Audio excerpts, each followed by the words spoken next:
Welcome to USA. Yeah, It's so great to see you. it's my pleasure, and thank you very much for offering me this tea. I am having very cold and cough, so please excuse me, you all. And she has offered me a ginger tea. Thanks a lot again.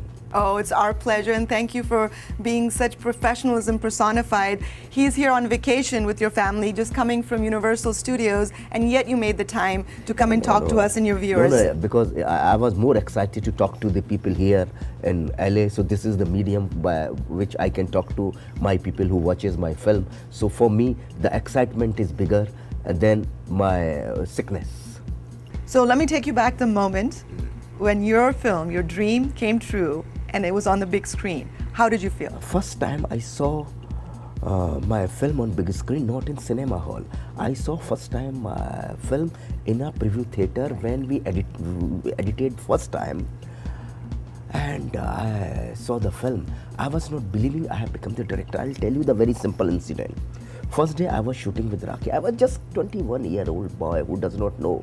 Even I was having those days beard. I wanted to tell people, okay, look, I am very old. I am not young, because that was the time when directors should be over 40. So when first day I took the shot of Rakhi was landing. Rakhi was coming to the bungalow where I was supposed to shoot, and something fall from the balcony. A big ramp from the balcony fell, and I was seeing it is falling on Rakhi. I suddenly hold that, and that big nail hurt me here. Oh my God. And somehow she was saved. I thought, my God, ये तो नज़र लग गई, किसी की नज़र थी जो लग गई किसी की, सारे लोगों को कैसे लगा होगा. Then before taking the shot, I took the shot of this injection. This क्या इंजेक्शन होता है वो? दिस टिटेनिक का क्या टेटनस का इंजेक्शन होता है. वो इंजेक्शन मुझे शॉट लेने से पहले वो इंजेक्शन लेना पड़ा. That is how I started. Oh yeah, because of the nail. Then रात को मैं जब शूटिंग करके जा रहा था, गाड़ी तो थी नहीं हमारे पास, हम तो इतने बड़े आदमी थे नहीं, और मैंने अपने सब दोस्तों को बोला जो मेरे साथ थे, कुलीग जो दिन भर साथ में थे, मैंने कहा यार मैं डायरेक्टर बन गया.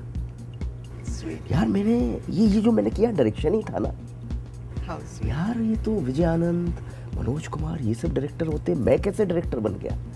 तो मुझे बिलीव नहीं हो रहा था. Same way when I was watching my film, I was so excited to watch my film. But excitement से भी ज़्यादा मैं बहुत क्यूरियस था कि हाउ ऑडियंस रिएक्शन ले रही है. जो मैंने सोचा है क्या उसी तरह का रिएक्शन ऑडियंस दे रही है या नहीं दे रही है. मेरा ध्यान उधर जाता. जहाँ मैंने सोचा क्लैपिंग मिलेगी, जहाँ मैंने सोचा हंसेगी ऑडियंस, वहाँ हंस रही है नहीं हंस रही है. तो मेरे लिए मैं बहुत अटेंटिव था. Suddenly there is one song of there's one song सैया डोली लेके आए. Suddenly I saw in first show some big tall guy of 6 feet 4 inch, some with dhoti and kurta. He got up and he started dancing. And I said, oh my God. Tell me your association with Dharmenderji. He's been a lucky charm of yours. You've delivered many, many hits with him. Tell me, what did you imbibe from such a talented when I was assistant to Mr. B.R. Chopra, first time I met at that time Ms. Dharamji in the shooting of The Burning Train. There was a set erected in RK studio for a train. And Dharamji was supposed to come and shoot for the day. तो वो call sheet का काम मुझे दिया गया था, और I was 17 assistant थे और मेरा नंबर था 17th. तो अब I was in Raj Kapoor ji's room arranging costume for Dharamji. Because Dharamji का जो काम था मैं वो लेना चाहता था. ड्रेसमैन को बोला मुझे मुझे करने. वो रीज़न ये था कि धर्मजी रूम में आएंगे तो मेरी मुलाकात हो जाएगी. कहूँगा ये आपका ये कपड़ा, ये आपका ये कपड़ा. तो अचानक धर्मजी की गाड़ी दाखिल हुई आरके स्टूडियो में, और एक सरसराहट होती है ना, धर्मेंद्र आ गया, धर्मेंद्र आ गया, धर्मेंद्र आ गया, धर्मेंद्र आ गया, धर्मेंद्र आ गया. और ऐसा जैसे कि वेव्स होती हैं. Suddenly those waves first floor पे उस कमरे जो सबसे एंड में था वहाँ तक वो वेव्स आ गई सरसराहट के, धर्मेंद्र आ गया, धर्मेंद्र आ गया. और मैं इतना एक्साइटेड हो गया, मैंने वो दरवाज़ा खोला. It is a long corridor. I ran in that corridor. एक सांस में मैं दौड़ा, स्टेयर्स पे आया नीचे, और देखा कि एक वैन आके खड़ी हुई है. वैन आके खड़ी हुई है, वैन का दरवाज़ा खुलता है, चोपड़ा साहब वैन की तरफ जा रहे हैं, धर्मजी बैठे हैं, हिमाजी बैठे हैं, ये रजिया सुल्तान की शूटिंग से ये लोग आ रहे हैं.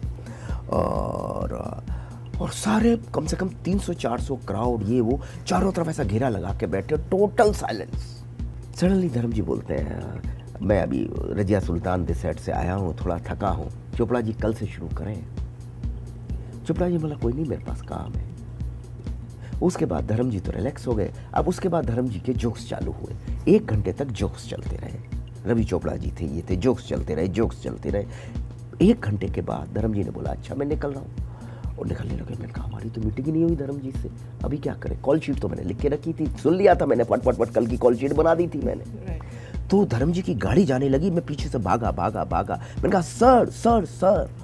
और छोटा सा बच्चा था 17-18 साल का। उन्होंने सोचा दरवाजा भी खुल ही रहा था, कोई बड़ी प्रॉब्लम आई, कोई बच्चा भागता हुआ क्यों आ रहा है। फर्स्ट कभी मैंने देखा तो नहीं था उनको। दरवाजा खोला, बोले यस, अंग्रेजी में बोले धर्म जी एकदम ऑथेंटिक के साथ, यस। तो मेरे को तो कुछ लगा ही नहीं। मैं तो ये लगा धर्मेंद्र को मैं इतना ज़्यादा जानता हूँ इन फिल्मों के थ्रू कि यस बोलते रहे, मेरे को क्या है, मेरे लिए तो आम, मेरे लिए तो मेरे हीरो थे वो। तो मुझे कुछ ऐसा लगा नहीं। मैंने कहा सर कल की कॉल शीट। बोले कॉल शीट है की सर कल का प्रोग्राम, वो बताया दिया ना चोपड़ा साहब ने इतने बजे आना है। बोले वो सर, ओ यार गोरे आए हुए फिल्म में मादी, इन्होंने कौन सा साला ये प्रोग्राम बना दिया, फाड़ के फेंका, मैं आ जाऊँगा। मुस्कुरा के मुझे देखते हैं। मैंने कहा सर मैं आपका बहुत बड़ा फैन हूँ, ऐसा मुझे मुस्कुराया। ओके मैं आ जाऊँगा। Let's talk about one of the biggest hits and crazes of all time of Indian cinema, Gadar Ek Prem Katha, a brilliant Yeah, film. thank you. Where did you get the inspiration to make that film? I wanted to do something very different, a period film. So I was working, I thought I'll make a film on partition. One fine day I asked them, I need a subplot where Kashmiri लड़का और पाकिस्तानी लड़की हो। तो next day he came, he told me there was एक real character हुआ था, there was a real character called as Boota Singh. उसकी कहानी मुझे उन्होंने सुनाई और मुझसे कहा कि, मैंने कहा ये तो कहानी मैंने पढ़ी हुई है, मिडनाइट जो नेहरू जी की बुक है उसके अंदर है, और ये तो रियल किस्सा है। तो मैंने वो कहानी पढ़ी, कहानी सुनी, सुनते मैंने कहा शक्ति जी ये जो हम कश्मीर बना रहे हैं और उसको छोड़ते हैं, मुझे पार्टीशन पे फिल्म बनानी थी, वो पार्टीशन पे हम फिल्म बनाते हैं, लेकिन हम कश्मीर, हम बूटा सिंह नहीं बनाएंगे। बूटा सिंह से इंस्पायर होकर कहानी मेरे मन में आई है, हम रामायण बनाएंगे जहाँ के राम को अपनी सीता को वापस लाना है, और उसका बच्चा, छोटा बच्चा बोलता है कि मेरी माँ को वापस लाओ। और जिस वक्त उस वक्त के हालात थे, लंका उन दिनों जिस तरह से कारगिल वगैरह सब हुआ था, तो वो पाकिस्तान से बेटर लंका हो नहीं सकती थी। और पार्टीशन तो हिंदुस्तान पाकिस्तान में ही होता था, और तो कहीं हो ही नहीं सकता था। तो मैंने कहा ये कहानी हम बनाते हैं, और रामायण घर घर में है, पूरे विश्व में ये फिल्म चलेगी। इवन मैंने कहा पाकिस्तान में भी लोगों को बहुत पसंद आएगी, और वही हुआ। फिल्म इंडिया में भी चली, ओवरसीज़ में भी चली। इवन मेरे इतने पाकिस्तानी दोस्त हैं, पाकिस्तानी कलाकार हैं, एक्टर हैं, पेरिस क्या, लंदन क्या, पाकिस्तान क्या, लाहौर क्या, कराची क्या, कनाडा क्या, टोरंटो क्या, अमेरिका क्या, सब जगह वो फिल्म बहुत चली। And speaking of coincidences, today is 14th of August and tomorrow is 15th of August. So what message would you like to मैं give? तो ये मैसेज देना चाहूँगा कि देखो भैया 14 अगस्त, today is the 14th August, my best wishes are for Pakistan और उनकी आवाम के लिए, कि आज उनका इंडिपेंडेंस डे है, और आप लोग इसे बहुत खुशी से मनाएं और अपने देश के लिए बहुत सारी तरक्कियाँ करें। Do develop your country as much as you can, and the same way I would like to say to Indian people, tomorrow is 15 अगस्त है, आपका इंडिपेंडेंस डे है। आप भी अपने देश की तरक्की में पूरा अपना हाथ बटाएं, do as much as you can do for your country. And one more thing I would like to say, both the country people, remember one thing, in Bible they have said, love your neighbor, love thy neighbor. That is how it has been said in Bible. And एक बड़ी कमाल की बात है कि पड़ोस आपका हटाया नहीं जा सकता। जो भौगोलिक जो पड़ोस होता है कि भाई पाकिस्तान के बगल में हमेशा हिंदुस्तान रहना और हिंदुस्तान के बगल में पाकिस्तान रहना, इसको तो हटाया नहीं जा सकता। तो एक दूसरे से लड़ने के बजाय एक दूसरे से प्यार के साथ चलें, यही गदर का मैसेज था। और आज तो खैर सब प्यार के साथ चलते ही हैं, आम लोग चलते ही हैं। ये सियासतदानों को मेरा कहना है कि भैया अपनी सियासती दुकानें दोनों देशों में चलाने के बजाय इस बात को समझें कि love your neighbor. You do have a special relationship with the entire Deol clan. You were the first to bring all three of them together on the big screen. What a big feat that was. How did you feel? Yeah, I feel great because after Gadar only Dharamji told me that we want to come 3 in a film. It took me many years, 2, 3, 4 years it took me. I never wanted to make an action film with them. I wanted to make a very emotional film with them because all three are very, bonding of all three is very emotional. I know the family. So I wanted to do a very emotional film. So it took hell of a time to develop this script, but somehow My writer Neeraj Pathak, he gave me the idea, and we got the script, and I worked on the script and with him, and we developed the script, and rest is the history. And you're also working on another movie shortly. Yeah. Tell us a little bit about that movie. Yeah, my next film is with Mr. Sunny Deol. That is Singh Sahab the Great. That is a film. That is a story of a collector who in a small city of Uttar Pradesh, how he eradicate corruption, how he fight with the corruption. In a the film, the tone of a film is very satirical, in a very humorous way. It has action, it has everything, but very sensitive story, dealing with the sensitive problem of today's time, and a character who is very sensitive, who thinks कि I am a देसी man, देसी तरीके से 200 साल अंग्रेज भी यहाँ राज करके गए, कुछ नहीं कर सका इस देश को, तो आप देसी तरीके से ही आप इसको ठीक कर सकते हैं.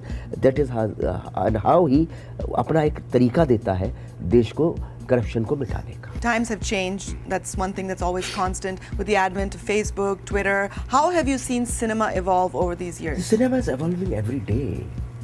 Now, world is global with internet. On Facebook, you are connecting people all over. Today, I'm having 3,000-4,000 friends on Facebook. Whatever I do, they just call me. They just write on the Facebook, and I get advices from them for any moment of so the connectivity with the people are too much, and I really appreciate the people who connect with me on Facebook, and they give their advices, and I want them to give their advices, and that's how we can we can do our film better. In conclusion, one more question. How would filmmaker Mr. Anil Sharma like to be remembered? That's a big question I have never thought of, though I have a gadar with that. Even I think even after 100 years people will remember me, but I want myself to be remembered as Anil Sharma was a dedicated filmmaker. Whatever it is, he always wanted to do film for the people, for the masses, and he always wanted to entertain the people. That's how I want to be remembered. Very beautifully said, and we thank you and wish you continued success. My pleasure. Thank you very much, and I love you all.